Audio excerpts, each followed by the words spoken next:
Everybody, this is Jeff Walling. I am the author of Ancient History Refined, and I just feel compelled to make this video due to some changes in the science, ancient history sciences, and some history of the um, Tel El Daba, also known as Avaris or Goshen in the Bible, the Tel El Daba site. Archaeology versus carbon-14 dating. This is the introduction. The next couple of slides will be kind of focusing in on what the issues that have come up here within the last couple of years. Okay, a validated timeline. So to reconcile the biblical timeline with archaeology, Egyptology, and radiocarbon C14 dating, a validated biblical chronology must be established. Okay, if it's not established, you're just not gonna be able to get anything aligned. Okay, and it must be established on the foundation of rigorous scriptural exegesis, that is, interpreting scripture by scripture, and verified through multiple independent witnesses. Okay, so this is how you go about establishing a validated biblical timeline. Should never establish a biblical timeline on a single reference, a single scripture. It's got to be validated. So this approach follows the biblical principle that disputed matters are to be confirmed by the testimony of 2 or 3 witnesses. Among the 3 principal scriptural chronologies, Exodus 1:11, 1 Kings 6:1, and Acts 13:18 through 22, only Paul's account in Acts 13:18 through 22 satisfies this requirement. Okay, so being corroborated by 6 or more independent sources, both biblical and extra biblical. The other 2 passages lack adequate supporting evidence. Exodus 1:11 appears to be an anachronism, a geographical update made by later scribes, while 1 Kings 6:1 reflects a single scribe's calculation written more than 6 centuries after the Exodus, okay, which has been demonstrated to be historically inaccurate. Okay, I get into this in my book, Ancient History Refined. The detailed analysis of this conclusion is presented in the introduction of my publication, Ancient History Refined. Okay, so now let's take a real quick look at the Walling biblical timeline, which is based on Acts 13:18 through 22.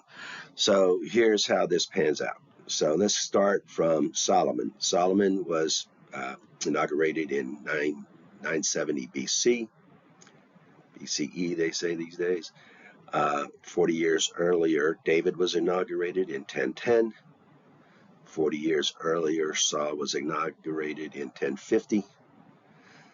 According to Paul, the judges period was about 450 years, so that brings us to 1500. And then we determine Joshua's time, because it's not that clear in the Bible, but this was easily resolved when you know the rest of the timeline. So 12 years earlier, where Joshua brought the children of Israel into the promised land, was 1512. 40 years earlier was the Exodus in 1552. And then they went into Egypt when Jacob was 130 years old, and they were in Egypt 215 years, and would be Israel. Joseph was actually 10 years there earlier, so that would be 225 years, but we're just going by where Jacob entered in. So that would have been 1767 when Jacob entered Egypt, and then 130 years earlier, Jacob was born in 1897. 60 years earlier, Isaac was born in 1957. 100 years earlier, Abraham was born in 2057. And 290 years earlier was the flood. and that was 2347. And in the introduction of my book, Ancient History Refined, I really show so many validations supporting this timeline that you do not get from Exodus 1:11 or 1 Kings 6:1. There, you give it give it a chance. Go in and read that introduction and see if you are not convinced by the end of that. Then there's no way I can convince you. Okay, now let's talk about archaeological dating based on typology datum lines.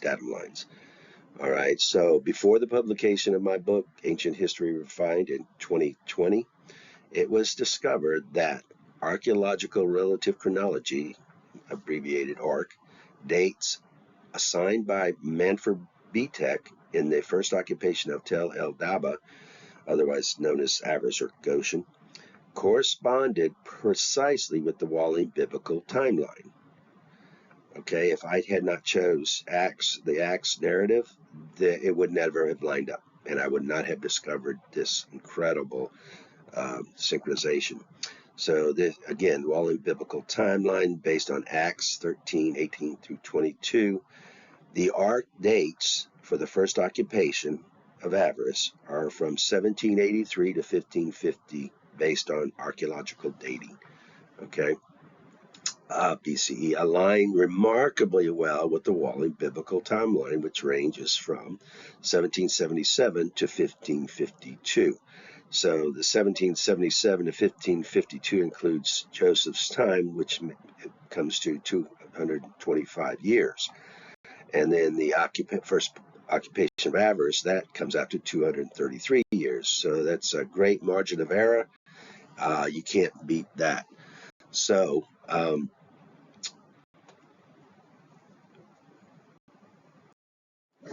right, so looking at the timeline down here on these graphics here, the synchronizations and alignments of benchmark events. So the first thing you have is archaeology, all right, based on your datum lines, and it is dated from 1783 to 1550 for the first occupation of Tel El Daba, 233 years, okay? Based on archaeological typology datum lines apart from C14 dating. Okay, this doesn't take the carbon 14 dating into consideration, and as a matter of fact, this is what this issue is all about. And then you have the Walling biblical timeline from where Joseph entered Egypt and ruled Egypt for 80 years. That was 1777 when he was raised out of the jail, the prison, to rule Egypt. Yes, he ruled Egypt. All right. The Pharaoh just allowed him full reign. And that was from 1777 to 1697. Okay. And then he died, and a Pharaoh arose that did not know him a couple years later, 3, 4, 5 years later, and put Israel into bondage. And they were in bondage for 145 years. Until the Exodus in 1552. So from 1777, when Joseph came into Egypt as the ruler of Egypt under the Pharaoh, to the Exodus was 225 years. And I just put a count up here, 25, 50, 125, 200, 225 years. Okay.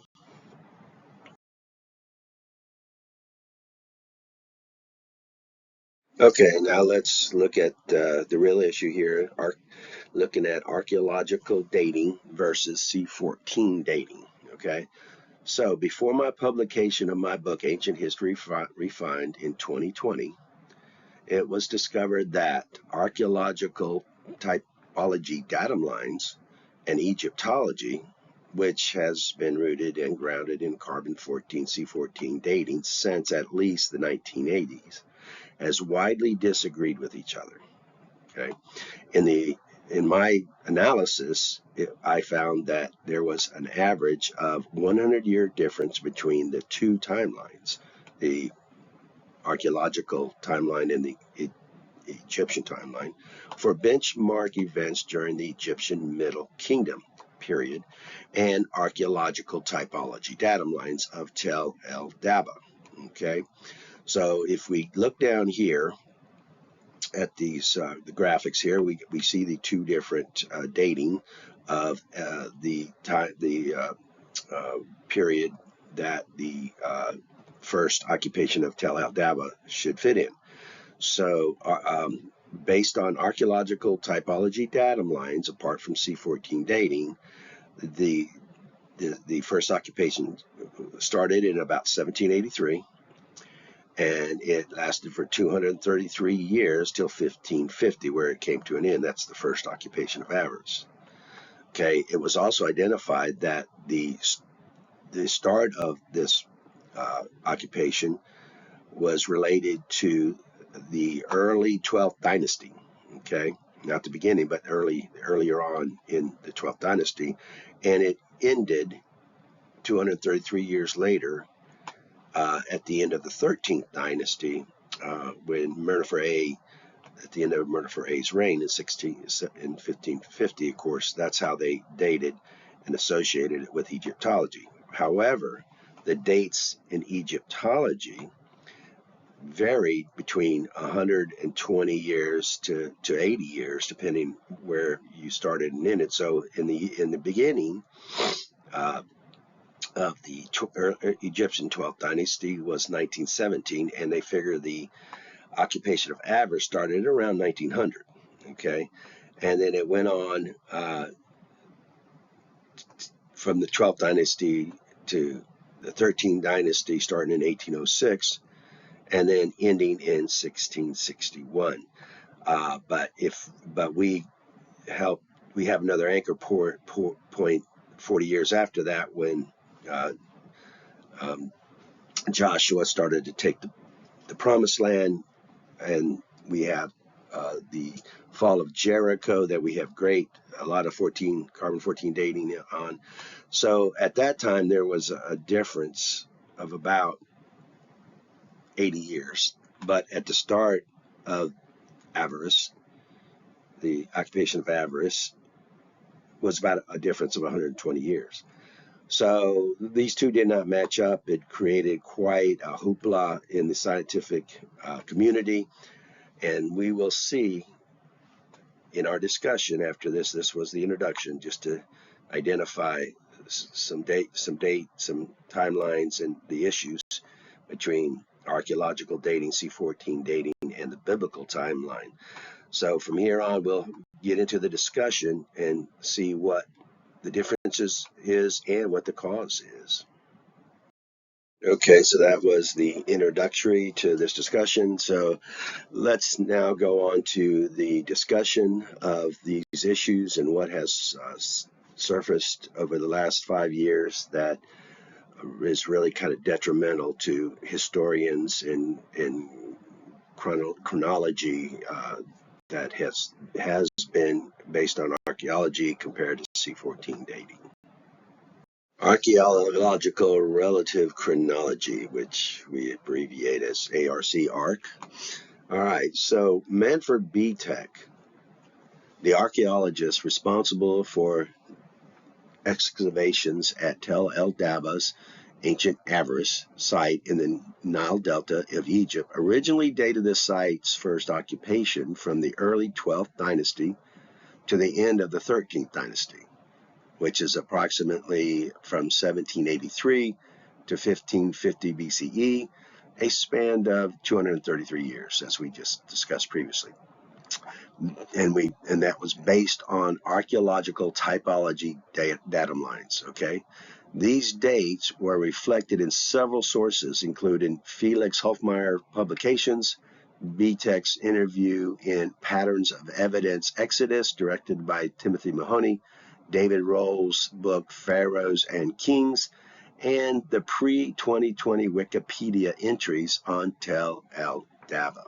Okay, so however, these original Archaeological Relative Chronology (ARC) based dates of Tel El Daba were found to be out of sync with the radiocarbon C14 chronology advocated by Höflmayer, showing an average discrepancy of about 120 years.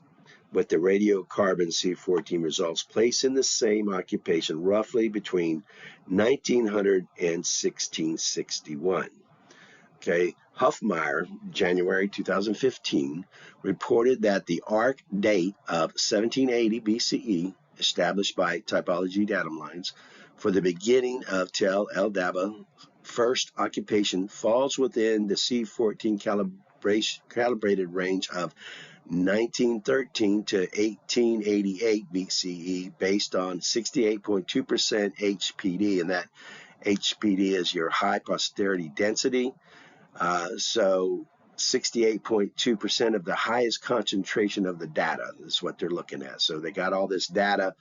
They want to just take find the biggest concentration within 68% of that data and see what your date ranges come to.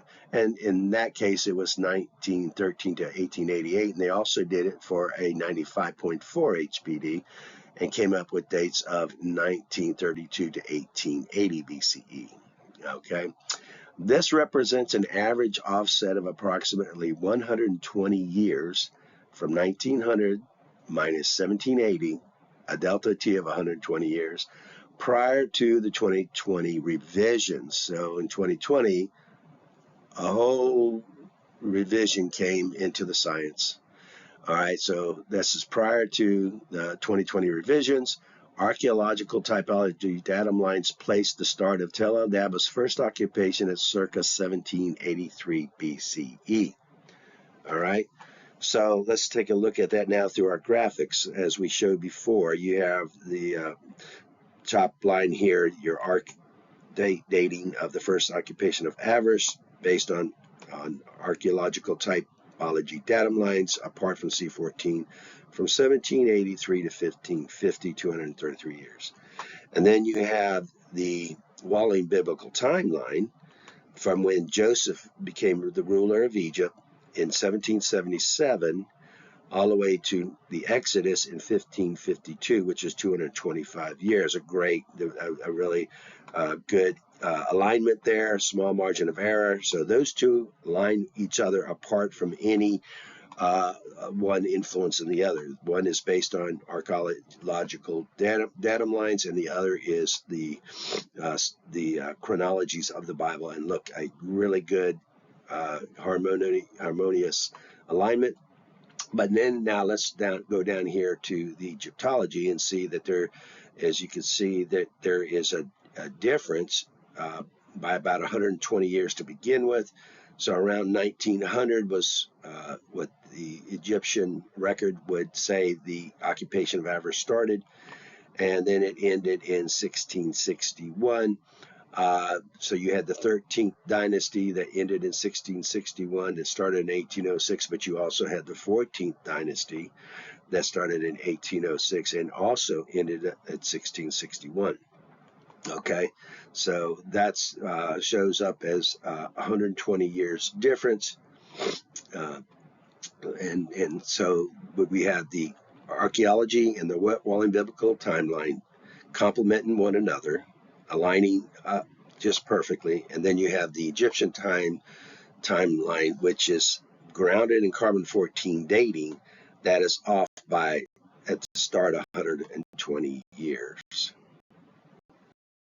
Okay, let's get into archaeology aligning with the Walling biblical timeline. See, if we didn't have this alignment, we could not proceed to align anything else. So in my research, I found 3 dates in archaeology based on the typology dating method that were found to be congruent with the Walling biblical timeline dates based on Acts 13, 18 through 22 as follows. Okay, so if I had based dating my timeline, biblical timeline on 1 Kings 6:1, I would have never have found this alignment. Okay, so you got to recognize that this is functional, this is major. Okay, so the following 3 archaeological sites. The first one would be the fall of Jericho, and the Walling biblical timeline dates that at 1512. and then archaeology dates that at 1550. Okay, so when you take those two time periods and their ages from say 2000, of course you would take those dates, add 2000 years to it, coming up with 31512 divided by 3550 equals about 99% difference, a good margin of error, not a bad for 3,550 years between the two timelines, two different dating methods, not bad at all. Israel's exodus from Egypt till Al-Daba's end of the first occupation, Wallen biblical timeline we have is 1552.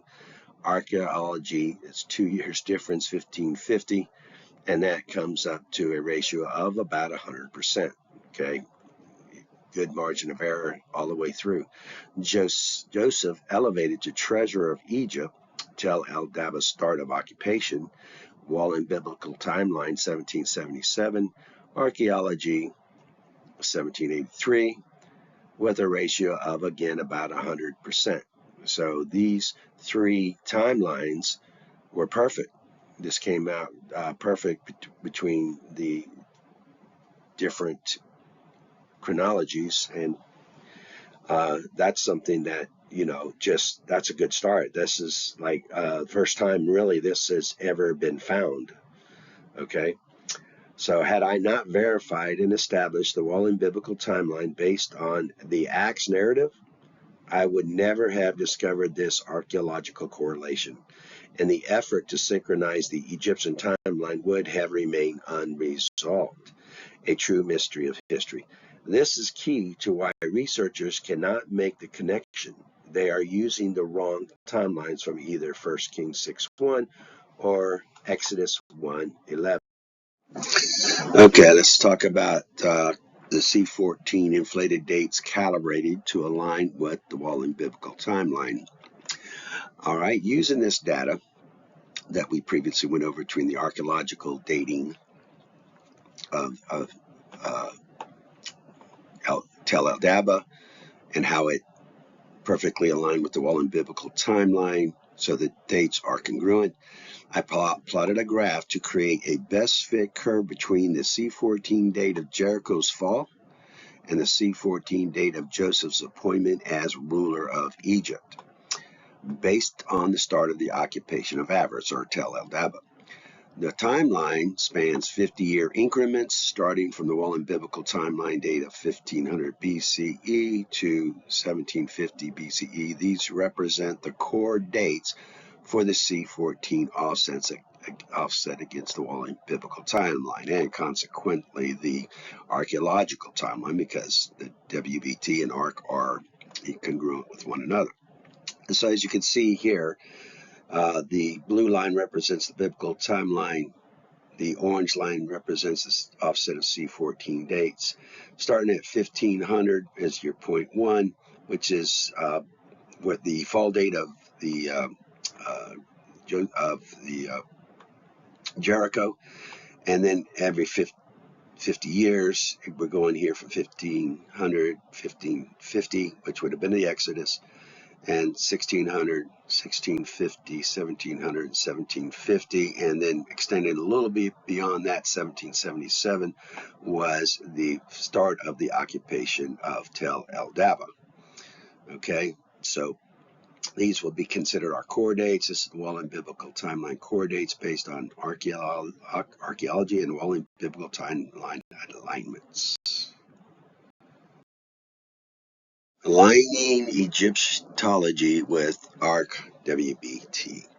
All right, so having done the best fit curve here, we now have dates that associate with the Wallen biblical timeline compared to the carbon-14 dating. So now you got to keep in mind that Egyptian chronologies are based on radiocarbon C14 dating. So if any adjustments that need to be made to the C14 dating will affect the Egyptological chronologies. Okay, so you'll have to shift them so we can shifting the carbon-14 dates will also apply to shifting, harmonious shifting to the Egyptian chronologies. So adjusted Egyptian chronologies. In my analysis, as presented in the appendices of A and B of Ancient History Refined, I recalibrated the Egyptian chronologies by applying the radiocarbon C14 offset values in an effort to bring them into closer alignment with the Walling biblical timeline and archaeological data, which I refer to as a C14 three-step dating. So we put a third step. So what secular scientists have come up with carbon-14 two-step dating, which takes the ratios of carbon-14 to carbon-12 as they are in the atmosphere today, and giving a calculated loss over time, they can calculate how old something is. And that's pretty good up to about 2,000 years, because the offset difference is negligible. After that, though, you start to get on an exponential curve, and you start to have older dates for carbon-14 than the true date. All right. So that's one thing, comparing the carbon-14 to carbon-12. The second step is to start carbon date some tree rings, because once you can get a date from dendrochronology along those tree rings, if you can carbonate them and kind of get a more precise date, because the C14 C12 ratios in the atmosphere can vary a little bit depending on location and other things going on in the atmosphere. But if you can, according to secular science, you can zero that down a little bit more within another, let's say 50, 60, 70 years, closer to the actual time. And then from there, you apply what I'm just getting ready to show you here, the offset that it actually is from the true date, because the secular scientists are not considering the stronger magnetosphere as you go back in time, so they're missing a step. This brings carbon-14 two-step dating into a third step, which I refer to, of course, as C14 three-step dating. And as you can see, here is a little table that we came up based on the offsets of carbon-14. So right here is 1550 BC. At this time, and of course 1550 is our Exodus date. Well, that's at the end of the first occupation of Avaris. They have articles they carbon-14 dated, and the average came out to 1661 BC, which happened to exactly match the end of the Middle Kingdom in secular dating. All right, the end of Mennefer A's reign was 1661. Isn't that interesting? How precise this is according to the four different timelines. And we'll see that in a minute. So you got here starting from 1550, 1600, 1650, 1700, 1750, 1800, and the correlated corresponding date in the secular dates according to carbon-14 dating and Egyptology. You got 1800 is associated with, is recorded in the Egyptology as 1922. 1700 in Egyptology is read as 1804. And of course, 1550 in Egyptology is registered as 1661. And I do want to point out one thing here along this timeline. 1550, actually, there's a little glitch here. Like I say, we actually did the timeline from the Jericho, which was 40 years later, to the start of Avaris, which was 1777. And then we interpret, you can do any kind of a straight interpolation in between these dates for any other associated date. But what you got to realize, what we got to understand is that 1550, and secular scientists acknowledge this, there's a glitch here of about 23 years difference. So this would, along a exponential curve from the 1500 to 1777, from the fall of Jericho to the start of Avaris. This 1550 would actually translate to like 1638 or something like that, somewhere in there. But there's a 23-year difference for some reason. And when you think about that, there is several things you can possibly surmise. And one is the volcano of Santorini that erupted right around this time. They're not exactly sure. Would have put an incredible amount of aerosols in the air. And then you also have all that was going on during the Exodus. My goodness, you had meteorites falling, you had darkness covering the well, not and not just Egypt. We have indications that this was at least throughout Canaan up to Egypt, and it was probably worldwide, is my guess, just like Sodom and Gomorrah. But so there's a little glitch here, about 23 years, but that glitch shows up across the board, so we still have a good equation here. We still have a good equal transition between the two. So, all right, just wanted to point that out. Okay, so now we have the basics understanding of why the Egyptology in C14 is offset from archaeology in the Wallen Biblical timeline, or the Acts 13 timeline. So let's see about what this shifting to the this harmonious shift to the Egyptian dates, how it aligns with the archaeology and Wallen Biblical timeline. So as we said before, the difference originally between the archaeological dating of the first occupation of Tel El Daba, which the archaeological dating was 1783, but as Höflmayer pointed out, there's an offset of 120 years. So the C14 average date was coming to 1903. So we're offset by 120 years, which, by the way, the alignments with Egyptology, the 12th dynasty, comes out very closely to the same thing, because the Egyptology is based on C14 dating. So when you look here at this first timeline, of course, this is archaeology. This is the first occupation of Tel El Daba from 1783 to 1550. 233 years. And as we found earlier, the Wallen Biblical timeline is congruent with that timeline, starting from 1777 to 1552. And we see where in Joseph's, when he rise to power in 1777, he ruled for 80 years. That's a pretty hefty long time. And that would be to 1697.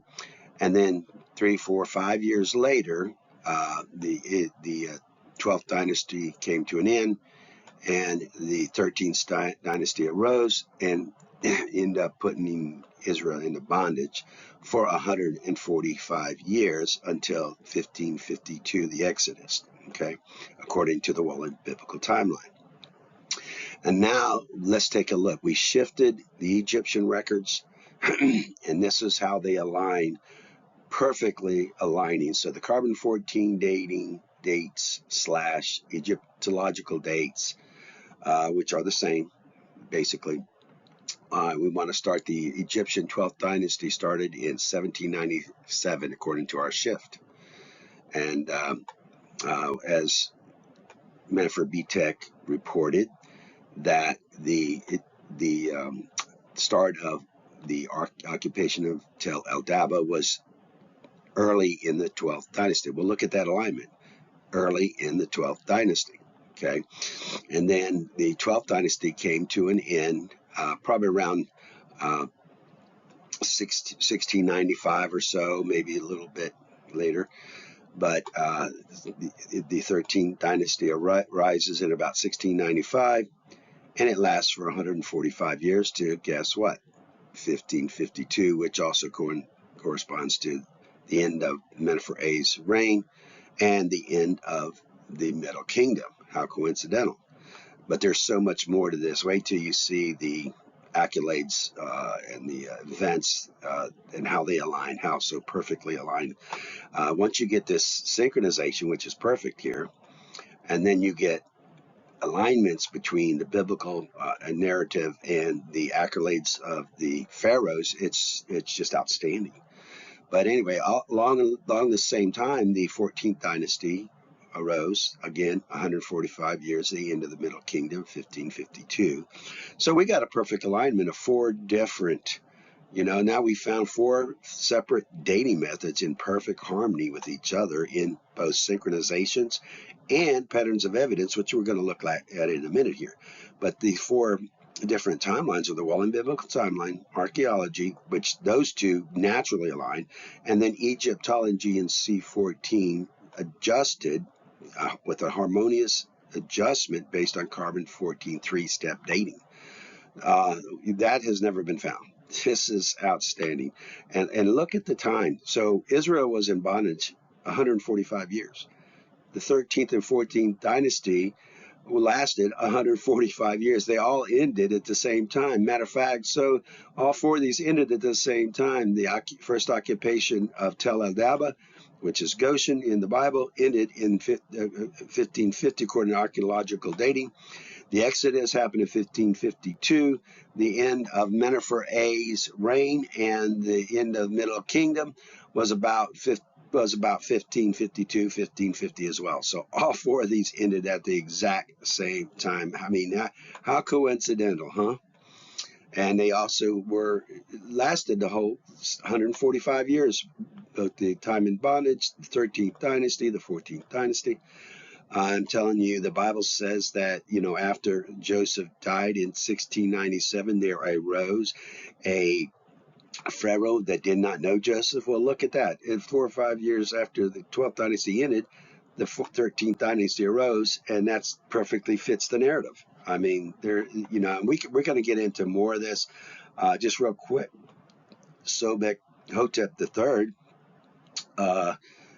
falls within the exact same time as Moses was born, and there's so much evidence between Sobek Hotep and his accolades and his daughter's accolades, who ended up being Moses' mother, adopted mother. So there's just an alignment here based on science, based on carbon 14 three-step dating, taking into account the magnetosphere and its effect on carbon 14 dating, which explains why there's the offset. Is just outstanding. This right here is the core and the epitome of all my research. Is just outstanding. Okay, now let's talk about an unprecedented move in science and archaeology that has totally flipped everything upside down. All right. So the adjusted archaeological stratum. After 2020, of course, my book was published in 2020 based on the archaeological evidence and carbon-14 evidence prior to that time. So after 2020, growing pressure from the scientific community has led many archaeologists to adjust their archaeological stratum to align their chronological frameworks with the radiocarbon C14 dating results.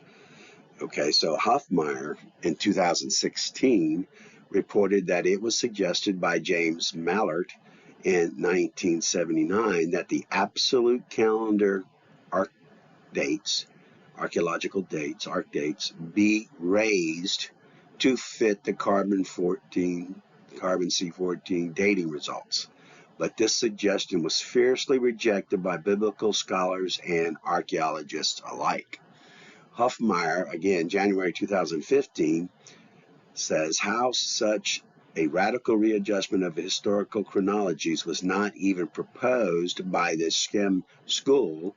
Now, the SCIEM school did a archaeological analysis and evaluation of the Tel El-Daba site and agreed with the timeline of the archaeological dating at the time. Okay, and so as Höflmayer was a little upset with that, saying that that this a radical adjustment of historical chronology was not even proposed by the Shem school. Instead, it was claimed that for some reason there must be a systemic offset in the radiocarbon dating, resulting in the dates that are consistently too high. And they were correct. They were absolutely correct. But Höflmayer, of course, he's into radiocarbon dating. He has confidence in it, which is a false confidence. As we just proved, there are influences, there are environmental influences on it. So you really need to take a precaution when saying carbon-14 is an absolute date. Okay. So Höflmayer, again, 2015, the contradiction between the radiocarbon dating and the chronological findings of the Shem 2000 project based on stratigraphy of Tel El Daba remains unresolved. This was in 2015. All right. So again, the pressure since then has just been increased on these archaeologists, and especially Manfred Bietak, which we're going to find turns out to be a little fickle about things. Manfred Bietak, when he talked about El Daba, initially denied that it was the Hebrews, the children of Israel, that occupied that first occupation of Avaris. Or well, it wasn't called Avaris till the second occupation, but nonetheless, that came out in the Patterns of Evidence, the Exodus by Timothy Mahoney. A second edition of that by Timothy Mahoney, they re-interviewed with him, and he admitted it was. But the evidence is clear that it was definitely the Hebrews. We have an overwhelming amount of evidence. But then now with all this pressure, where they were resisting it, he even come out saying that he wasn't even going to consider shifting any dates to his stratum. Well, I guess he caved in, because not only did he shift them to agree with the carbon-14 dating, the Egyptian dating. He also denies that goes back and denies that it's even the Hebrews. He wants to say the Exodus happened after 1200 BC somehow. So he's really, and that agrees more. He's kind of switched to agree more with the Exodus in the Exodus 1:11 narrative somehow, and it's just very vague, and it's just far-reaching, and it's just crazy. So anyway, putting that aside, we have now here in 2025, you go to look for these facts that I just presented. You'll have a hard time finding them, because they shifted them. Okay. They shifted the archaeological stratum, original archaeological typology datum lines. All right. So let's take a look here at this graph and see where that comes to. So if you'll see, they shifted the first occupation of Tel El Daba now to, instead of where it was at 1783, they now claim, and this is what you'll find in Wikipedia and in Bietak's paperwork from now on. Again, and they don't explain that. They do not give you any details that this was recently changed and updated. They want to just fold to the science of archaeology and Egyptology. All right, the Egyptology really is the juggernaut of the historical sciences here. So now, if you go in, you'll see the narrative now says it's from 1903 to 1660-ish, 1661. So that's the first thing. What they did, shifting the occupation of Tel El Daba to match the Egyptian dynasties. So now when you look at it, the dating of both of these will match the current C14 dated Egyptology chronologies. Okay, and there's not going to be any matchup between the biblical timeline now and archaeology and Egyptology. They just totally disregarded the patterns of evidence, the synchronizations that have come out of the original archaeology dating. So you have now archaeology of the occupation of Tel El Dab from 1903 to 1661. And of course, we know that the Bible, the Wallen Biblical Timeline in Acts, a narrative gives you a timeline from 1777 to 1552, but the Egyptology is from the 12th Dynasty, 1917, all the way back to 1661 to the end of the 13th Dynasty, the end of the Middle Kingdom, the end of Menophere's reign, and all that. So that they pressured the archaeologists, and the archaeologists, I guess, couldn't stand the pressure and caved in, and now come up with all kinds of narrative to try to do their best to agree with Egyptology. So it's kind of crazy. Most current references to the first and second occupation of Tel El Daba now reflect these revised timelines without explicitly noting that they were updated to replace the earlier archaeological relative chronology art framework. Isn't that something?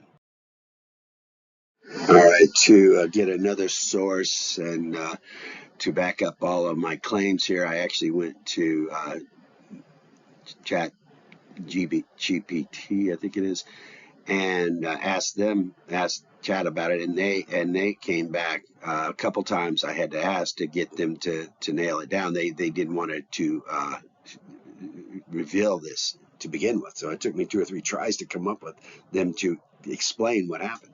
So here's what they came back with. According to a major 2010 radiocarbon study, the start of the 15th dynasty of Egypt, the Hyksos period, which is the second occupation of Tel El Daba, is placed between approximately 1650 and 1609 BC. This revised dating indicates the dynasty started earlier than previously estimated through historical methods alone. Talking about archaeological dating methods, typology, datum lines. Key findings on the 15th dynasty radiocarbon dating. The 2010 science study, researchers developed a radiocarbon-based chronology for dynastic Egypt using 211 radiocarbon measurements on short-lived plant samples from archaeological contexts. Rain, links, and basin modeling. The study integrated the radiocarbon measurements with the historical information on the length of each ruler's reign using Bayesian statistical analysis. This model pushed the start of the 15th dynasty back, placing it between 1650 and 1609 BC. So it was originally showed it per archaeology at 1550, and it pushed it back about 100 years. Historical versus radiocarbon chronology. This research helped to resolve a discrepancy between radiocarbon data and traditional historical chronologies, which had been off by 120 years.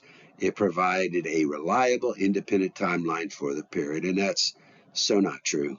That is so not true. It didn't resolve anything. This was the contention to begin with. So doing this extra carbon-14 dating was only confirming what they had already concluded. There's no resolve here. This is just a push from the scientific community, the Egyptologists, pushing the archaeologists to conform to their timeline, their framework. Avaris, the Hyksos capital, a 2020 strontium isotope study analyzing human remains from the Hyksos capital of Tel El Daba, ancient Avaris, further used the established radiocarbon timeline to analyze the origins of the population. So this is what ChatGPT had finally admitted it, that there was a change, the switch on the dating. And this was just in the past 5 years, So there it is. There's another source showing that there was a change in the dating framework of archaeology. Now let's look at the Vera causa. What is causing this offset in the carbon-14? The Vera causa, explaining the radiocarbon C14 offset dates from the Walling Biblical Timeline, Archaeological Relative Chronological Chronology arc dates. So here we have a plotted graph from the B&H theory, calculations for the strength of the magnetosphere as you go back in time, 6,000 years in 100-year increments. So as you can see, as you go along this graph, each one of these points are done after 100 years. We put each of these points into our formula and came up with the calculated strength as you go back in time for 6,000 years, the age of the Earth. And as you could see from point 1, which is 2080, to point 20, which is 2,000 years, that's back to the time of Christ. You could see that the difference is gradual. There is a gradual difference, but it's not. But as you go beyond that, it hits that exponential curve, and the time for that graduation from one value to another is decreased until you get to the very end there, and you've got only like what, 1, 2, 3, 4 different 400 years, and you're already up several values compared to that first 2,000 years. So I wanted to show you that the on the left is your strength of the magnetosphere in joules per Tesla. So like if you take that line there at at 4,300 years ago, which is 2300 BC, which was about the time of the flood, you can see that the strength of the magnetosphere was about 6 times 10 to the 23rd power joules per Tesla. So that's how you can read this as you go back in time. The magnetosphere, the strength of the magnetic moment of the magnetosphere is on an exponential curve, and it just gets stronger and stronger, and it provides a protection from incoming cosmic rays that convert nitrogen molecules to carbon-14 molecules. So that's the actual vera causa of why there's a difference in the C14 dating and the archaeological dating in the Walling Biblical Timeline. Now let's talk about the strength of the magnetosphere over time. Okay, high levels of cosmic radiation have increased atmospheric radiocarbon C14 production. In earlier millennia, the stronger magnetic field reduced cosmic ray penetration, resulting in lower initial C14-C12 ratios in organic material. Okay, this lower baseline can make ancient samples appear artificially older, since the apparent decay partly reflects initial deficiency rather than actual radioactive loss. Okay, let's kind of look at this application that we're talking about here. So this is a graph of the Earth's magnetic moment in the past, as we go back to 108 and to 1835 was when we very first started taking these measurements. Now, this is the only science where your calculations can be proven whether they are right or wrong. So for the last 185 years, I believe it is, yes, 185 years, we actually have measurements just about every 5 years, and we have the calculations that go along with this every 5 years. And look at this, they're within 2%. If you look at the calculated to the measured ratios, that starts out here at 99.26. That's less than 1% difference. I mean, this is good science. If you can get anything within, plus or minus 5% for a dynamic medium, then you're doing good. This is good science. And this is within 2. So for every measurement we have, we're within 2%. That is incredible. That this is an absolute dating method here, unlike the carbon-14 dating that the two-step dating method the secular scientists use. This can be proven where that cannot be. So there we go. Looks like we started out in 1835, getting a measured calculation at 8.459 gauss, then compared to the measured magnetic moment at 8.52. Come all the way here, we are 185 years later. It has decreased 9.1% over that time. Approximately 10% over 2 millennia, two decades. And here we are in 2020. And it's comparing the measure to the calculated. It's 7.738 to the calculated, 7.746, which is a 99.9% ratio. So you can see that. You can see that as you go down this graph here. You have the blue line is your measured, your calculated magnetic moment, and the red line is the measured as you go along.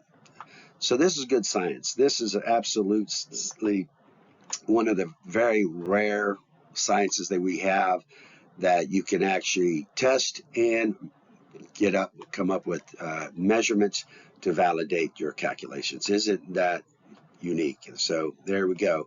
We are on our track to prove that the issues with carbon-14 dating is just this. It is a decay in the magnetic moment as you come down through time. When you go back in time, the magnetic moment, it gets stronger on a magnetic curve, protecting the environment and causing the very cause for the decay as you go back in time in the ratios of the carbon-14, carbon-12 ratios. Okay, now let's take a look at some of the planets that we have had measurements on. So they're calculated to the measured ratios of the planets. Let's take a look at that. So Earth's magnetic field has exhibited a 10% decline in strength, and all other planets and moons have likewise exhibited a decline proportional to their mass and compositional makeup based on the B&H theory calculations and confirmed by direct magnetic moment measurements gathered by several space probes at different times. So this is just icing on the cake here. We've gone through and have taken measurements on the different moons and planets of their magnetospheres and their strength at certain dates, at certain times, and we have gone back and calculated that over to see how it holds up under the B&H theory, and doing the calculations, outstanding. Everything within the plus or 5% delta ratios that we can contribute to good science. So let's take a look here. Venus has decay greater than 30%. Now we said the Earth was 10%.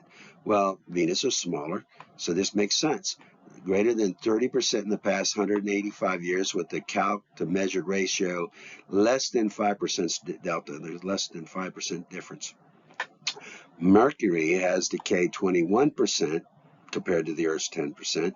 Again, it's much smaller in the past 185 years with the calculated to measure ratio less than 4% delta. Mars has decayed 29%. Look at that, almost 30% as well as Venus in the past 185 years with the calc to measured ratio at less than 1%, okay? Earth's moon has decayed greater than 40% in the past 185 years with the calc to measured ratio less than 3% delta. Jupiter's moon, Ganymede, has decayed 16% in the past 185 years with the calc to measured ratio less than 1%. So this is all just confirmation that our model is correct, that our theories are right. that the problem with the carbon-14 is because of the strength of the magnetosphere as you go back in time, because every time that we do a calculation and we compare it to the measurement, it's spot on. It's within that plus or minus 5% for good science. Let's talk about the Walling Biblical Timeline, the WBT, and archaeology are control dates. According to the B&H theory, natural synchronization between the biblical chronology and archaeological typology provides a reliable control dates for recalibrating radiocarbon C14 results. Okay, this is important. This is key. So where the biblical timeline and archaeology are congruent in their timelines, from those points, you have articles in archaeology that you can do radiocarbon dating and see what the offset is. That we just went over that, but it's important to reiterate it. Using these anchor points, researchers can construct a more accurate decay curve that accounts for the magnetic field effects, aligning radiocarbon C14 data and the Egyptological records that are rooted in radiocarbon C14 dating more closely with both the biblical and the archaeological relative chronologies, the ARC timelines. So there you go. It's critical. We went over that. We need to understand that we need to now make an adjustment to the radiocarbon 14, a third step, if you will, to the radiocarbon dating, all right, to recalibrate it to the true dates that it really applies to. So if you look down here at the table I have here, the Egyptian chronological dates adjusted based on C14 three-step dating method, I have condensed this to this period of timeline that is we are concerning ourselves with between for the time of the Tel El Daba occupation, first occupation, and even including actually 40 years later, the Jericho dating of that archaeological site. So here's what it boils down to, looking at the biblical timeline, adjusting the secular dates to the biblical timeline based on 50-year increments in keeping with the biblical timeline. You start with 1550, 1600, 1650, 1700, 1750, and 1800, and the coinciding dates along that timeline would be 1550 you would find the carbon 14 dating of that time. It comes up with 1661. 1550 is the Exodus. That's the end of Avaris. And if you get articles from that, carbon 14 dating, the average carbon 14 date is coming up as 1661. And as you go forward all the way up to like 1750, you get your average carbon 14 dating is 1863. But keep in mind that's also the congruent with the Egyptian chronologies, because the Egyptian chronologies are based on C14 three-step dating method. So if you adjust it according to the carbon 14 average dates, you would adjust the Egyptian timeline as well and see what you come up with. We're getting ready to see that right now. Okay, this following evidence shows the proof of concept of this homogeneous shift to the Egyptological records with synchronizations and alignments of benchmark events and patterns of evidence between the Walling biblical timeline and the accolades of the Pharaohs. All right, so this alignment between the Walling biblical timeline and the arc dating methods and Egyptian chronologies based on radiocarbon C14 three-step dating method was pre-2020. Right after 2020, the juggernaut of the Egyptian chronologies, the Egyptian sciences, kind of forced the archaeological dates to come into conformance with the Egyptian timeline because they were off by as far as 120 years. All right. So when you go to do a research and fact check me on these, don't be surprised if things don't seem to line up. That's because you're going to have to look in my paper, in my book, and look at the references that I give, and you will find that what I am saying here is exactly what they had prior to 2020. It's going to be hard to find them. That's why you need to look at my references here, okay? Don't be misled by the pseudoscience that secular science is steeped in. And that's where we're heading down this pseudoscience road. It's a shame. It's just disheartening. But at least we captured it in writing before it happened, okay? So, all right, so now let's take a look at this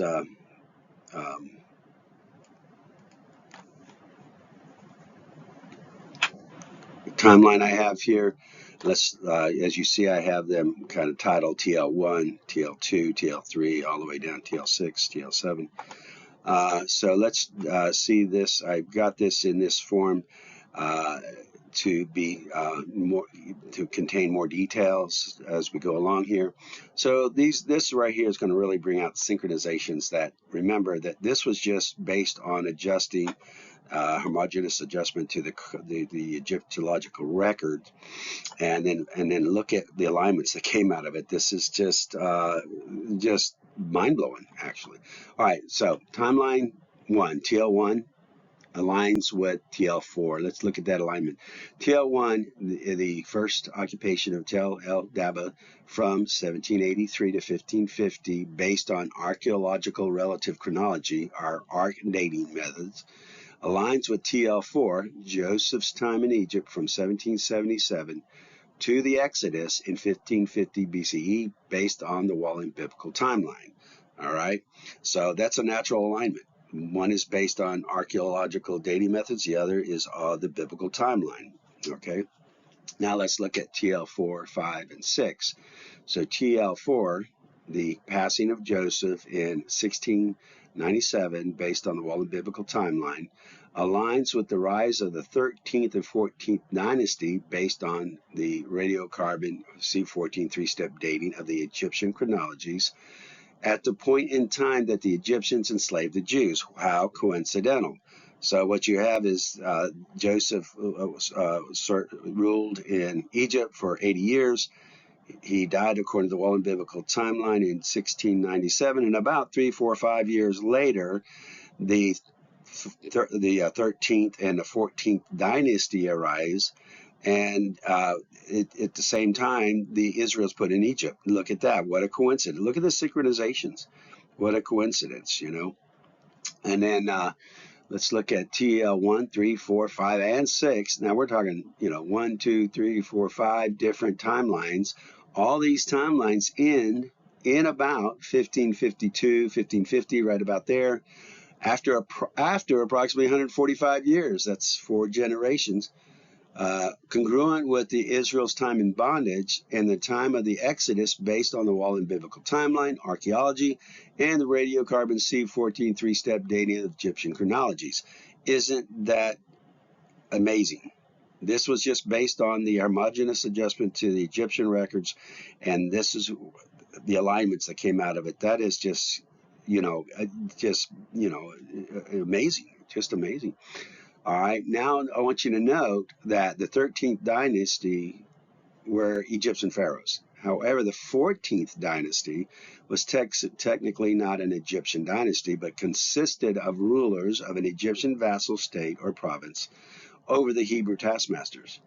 These rulers were not pharaohs, but Semitic leaders, as evidenced by the lack of cartouches associated with them, with possibly 1 or 2 exceptions who may have been appointed as co-regent with the pharaoh. Now, TL7, the very bottom magenta timeline, shows the offset of the dates from the radiocarbon C14 three-step dates and the secular timeline based on radiocarbon C14 two-step dating method. Okay, down here, as we've gone over quite a bit. Okay, so what we just reviewed was proof of concept, let's say number one. All these synchronizations that are outstanding, just that alone witnesses that we are right in our theory and our models are just outstanding. So now let's look at the accolades of the pharaohs compared to the benchmark events in the Bible. All right, so here we got this table here, and we're showing the year BCE, the event, and the accolades from benchmark events in the Bible. And then we have same the year and the coinciding event and the accolades of the pharaohs. Okay. All right. Let's look at number one. Number one proof of concept in 1777. Joseph freed from prison to live freely in Egypt. Okay, according to the Wallen biblical timeline. The accolades Goshen, or Avaris, or Tel El Daba, was established by Joseph as his residence, occupied for 225 years, from when Israel was in Egypt for 215 years, but Joseph rose to power 10 years earlier. So, so looking at the Avaris 12th Dynasty settlement, occupied for 233 years, close margin of error, and it definitely encompasses the same time period, based on archaeological dating starting from 1783.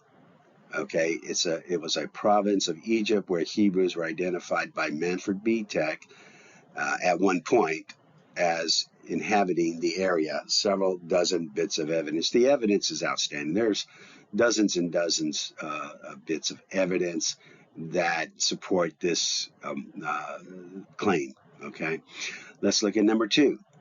Again, 1977, Joseph elevated to ruler of Egypt under Pharaoh. He's put in charge of growing crops for 7 years to supply Egypt and Canaan with stores of grain for 7 years of famine. Okay, he had rule over all of Egypt, and that was his main project.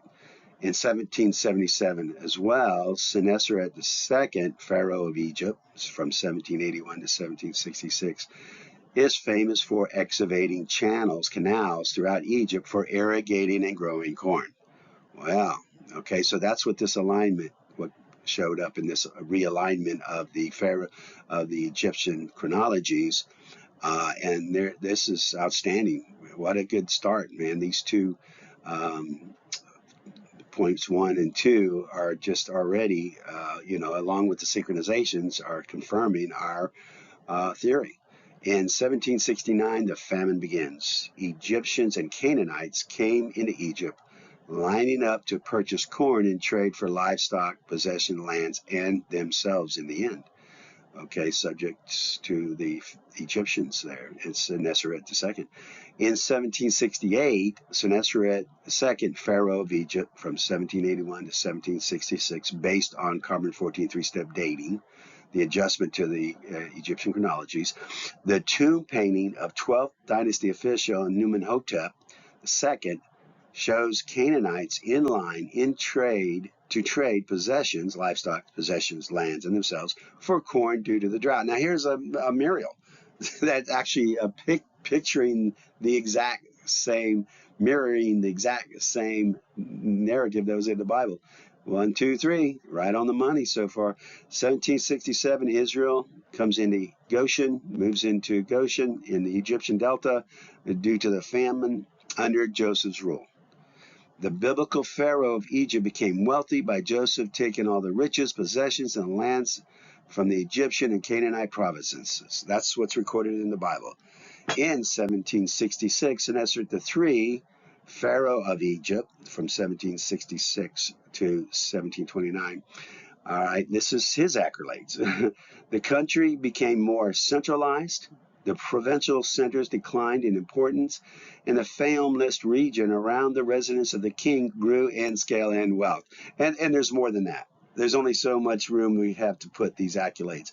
But that right there, it's certainly not opposing the narrative of the Bible. This is aligning perfectly per narrative, per timing, everything. In 1697, Joseph passes away, okay? And 3, 4, 5 years later, the 12th dynasty comes to an end. Well, at about that time, the 13th and 14th dynasty arise. Again, what a coincidence. At the time, of Joseph's death, a pharaoh that did not know Joseph arises from a different dynasty. Both dynasties, 13th and 14th, rise and reign in Egypt for the same amount of time, 145 years. Okay? And again, 1697, a pharaoh arises that does not know Joseph, probably 3 or 4 or 5 years later after the 12th dynasty. Israel's put into bondage for 145 years. What a coincidence. You have the 13th and 14th dynasty that lasted for 145 years, and Israel's put in bondage for 145 years. In 1697, the 13th, 14th dynasty arise. The 13th dynasty puts Israel in bondage and appoints the 14th dynasty as provincial rulers over the taskmasters. Now, this is just 6 points of evidence that we have come up with. We still have 6 more to go.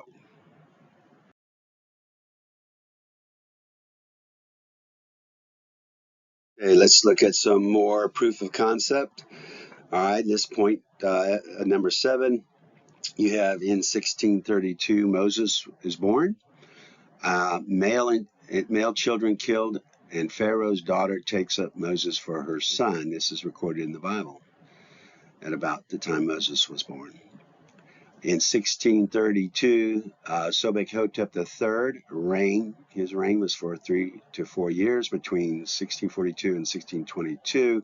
They're not sure exactly where in that 20 years it falls, but we have nailed it down because of our chronologies and our adjustment to the timeline, the Egyptian timeline. His daughter Fendi, as co-regent, her name was found in a cartouche, which is very unusual for the Old Kingdom and the Middle Kingdom. Usually, you will only find pharaohs and co-regents. So she must have been a co-regent. How coincidental! But for her to be in a place of authority to help Moses become pharaoh, at least that was the aim. All right, so here's some evidence. Again, there's just more evidence than we can name, really. So in the Bible, the male children were killed. Skeletons of babies under houses in Kahun, and he authors the Brooklyn Papyrus that contains a list of Hebrew slaves. So we know now that this was the period of the Hebrews, and we also know that this is the Pharaoh that tried to kill Moses, okay, at his birth. In 1632, Moses is born. Moses' midwife was Shiphrah. Okay, it's named in the Bible. Her name was in the Bible. It was Moses' midwife. And about that time, 1632, Sobek-Hotep III reigned for 3 or 4 years between 1642 and 1622 BC. Shiphrah was listed on the Brooklyn Papyrus that we just talked about that contains a list of Hebrew slaves. I mean, my goodness. We're only at point of evidence 8. Now let's go to 9, 1552, the 10 plagues of Egypt. That's found in Exodus 7 to 12. There's 10 plagues that are brought onto Egypt until the Pharaoh would release the Hebrews. The biblical Pharaoh of Egypt refuses to let the children of Israel go until the land of Egypt was devastated by the 10 plagues. That's in the Bible. Now look at what we have found in history. The Ippur Papyrus, dated to the Middle Kingdom period by linguistic morphology. That's between the 12th and 13th dynasty by linguistic morphology. The Ippur Papyrus is an Egyptian hieratic papyrus poem that records 9 plagues that were identical to the biblical record. You'll see, I have this in my book. You need to read the book and see how identical they were. It's unbelievable. This is in your face evidence, okay, from 2 different sources. And about the same time, the Exodus happened at the end of the 13th dynasty. This thing was dated to the 12th to the 13th dynasty by linguistic morphology. All right, there you go. Nail in the coffin there. All right, now let's look at point 10. Again, we're looking at 1552, the 10th plague. The Bible recorded that the firstborn died of all those not under the blood in Egypt. This included the Pharaoh's son.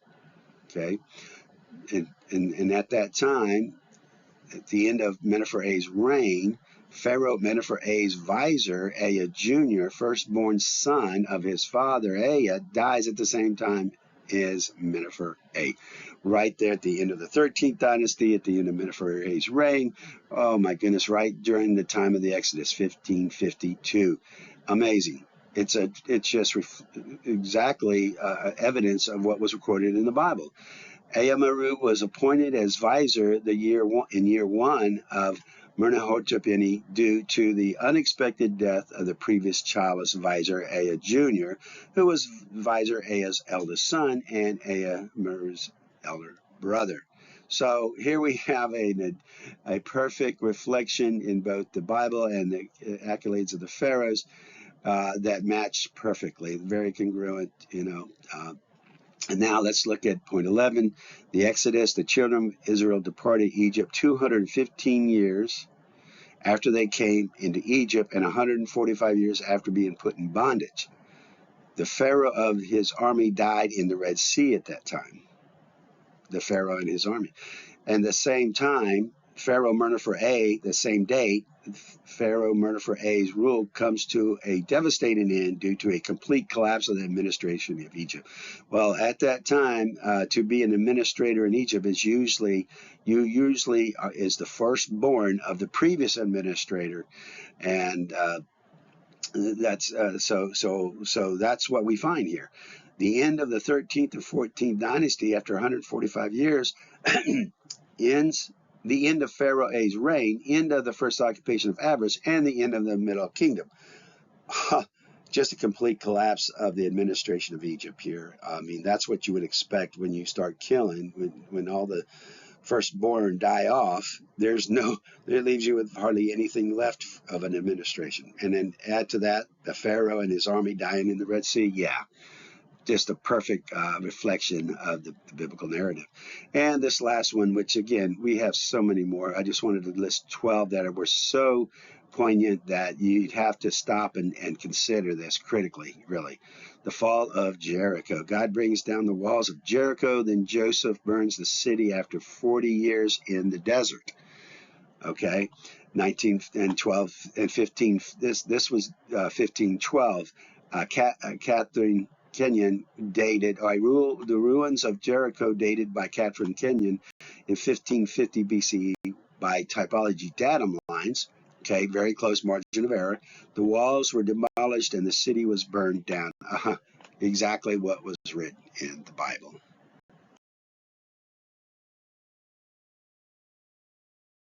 And now let's bring this to a conclusion. Okay, so the historical and chronological framework surrounding the first occupation of the Tel El Daba site has undergone significant transformation over the past few decades.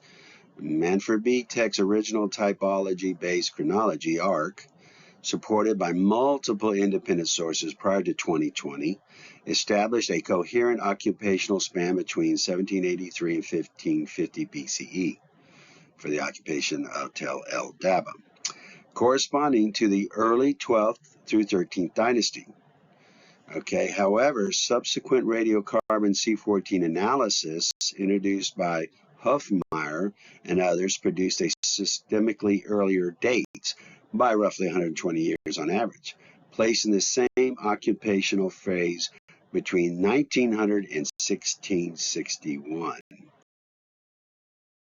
Okay, continuing with the conclusion, this chronological divergence has far-reaching implications for both the Egyptology and the biblical history. By applying the radiocarbon C14 offset values to the Egyptian chronologies, as detailed in Ancient History Refined, Appendix A and B, my book, Ancient History Refined, a remarkable convergence emerges between Egyptological chronologies, C14 dating, the archaeological data, and the Walling biblical timeline. three major benchmarks: the fall of Jericho in 1512, the exodus of Egypt in 1552, and Joseph's appointment to treasurer in Egypt in 1777 aligns closely within acceptable margins of error with the arc-based archaeological framework for Jericho and the Tel el-Dab'a occupation. This alignment provides compelling evidence demonstrating a proof of concept for the homogeneous shift within the Egyptological record based on the radiocarbon C14 offset dates from the arc dates along the Tel el-Dab'a occupation timeline, otherwise known as C14 three-step dating. Okay? The synchronization and alignment of benchmark events alongside an overwhelming pattern of evidence linking the Walling biblical timeline and the Pharaohs' accolades strongly support this model. The conditional probability of so many historical events aligning within the Walling biblical timeline and the Pharaohs' records place this model in a category of high probability. So again, when you look at the archaeological dating and you look at the biblical dating, it is perfectly aligned with one another. And then as you look at the benchmark events along those timelines, and it's just amazing how well they just sovereignly, automatically line up. Yet, despite the apparent precision of earlier typological dating, post-2020 revisions have increasingly favored the radiocarbon adjusted model. Under pressure to harmonize the archaeological and Egyptological chronologies, many researchers have adopted the newer C14 based framework. So if you look down here at this chart, you'll see the adjustments that they made, where before the occupation of Avaris started at 1783, and now the references that you're going to look up, like Wikipedia and other archaeologists' papers, are going to say 1903. It's not going to match what's in my book. So you got to see, that's why I wrote this paper, so you could see that there was a change in what they did and why they did it. Okay, so they want to change this. Remember, they said that the occupation of Avaris was started early Egypt, 12th Egyptian dynasty. So that's what they did. They adjusted that whole timeline to match Egyptology. Okay, so throwing it out of sync with the biblical timeline. The biblical timeline now no longer syncs, and that was their aim. They can't have that. Okay, so unfortunately, this shift has been made blindly in view of the fact that C14 dating has been shown to be unreliable in many instances. Okay, it has also led to a loss of clarity, as modern publications often omit acknowledgement of these adjustments and provide broader, less specific chronological ranges than those prior to 2020 counterparts. In summary, while the tensions between typological arc and radiocarbon C14 chronologies remains unresolved, recalibration efforts fathoming the magnetosphere's effect on radiocarbon C14 isotope in accordance with the B&H theory demonstrates that meaningful synchrony between biblical and Egyptian timelines is achievable. This convergence supports the notion that earlier archaeological relative chronology frameworks, rather than being dismissed, may in fact preserve valuable chronological precision that complements and in many cases corrects the broader scope of the C14 based model. So here you go again, the final conclusion that this model presents is that all these timelines, all these synchronizations, all these timelines match one another in both synchronization and accolades. Just outstanding. You can't. This model is just speaks for itself. It really is the real deal here.